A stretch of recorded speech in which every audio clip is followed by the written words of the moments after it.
তোমরা অনেকেই আমাকে কমেন্টে জিজ্ঞাসা করেছো এই কয়েকদিন ধরে যে সরস্বতী পুজোতে তুমি কোথায় ঘুরতে গেছো। আমি সরস্বতী পুজোর অনেক ভিডিও তোমাদের সঙ্গে শেয়ার করেছি, শর্ট ভিডিও, রিলস সব কিছুই শেয়ার করেছি, কিন্তু কোথায় গেছি এটা শেয়ার করিনি। তো তোমরা সবাই আমাকে জিজ্ঞাসা করেছো, তো আমি ভাবলাম চলো এটা নিয়ে একটা ভিডিও করা যাক। তো আমি সরস্বতী পুজোতে গেছিলাম হচ্ছে ডায়মন্ডে নদীর কাছে ঘুরতে। তো যারা সাউথে থাকো তারা নিশ্চয়ই ডায়মন্ডে নদী বললেই চিনবে।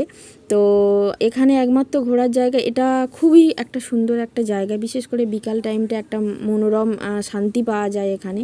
তো আমরা বিকালে যদিও যাইনি, আমরা সকালের দিকে গেছিলাম। তো এখানে সব সময়ই ভিড় হয়। তো আমরা গেছিলাম ওই দিন দুপুর মানে ওই 11টা সাড়ে 11টার দিকে, প্রচুর ভিড় হয়েছিল আর খুব মজা করেছি। আর নদী বলো সমুদ্র বলো এই সব জায়গাতে গেলে আনন্দ তো হবেই। আর তারপরে আমরা ভাবলাম বিকেলবেলা একটু ঠাকুর দেখতে যাব, কিন্তু সেটা যাওয়া হয়নি সময়ের কারণে। তো সবাইকে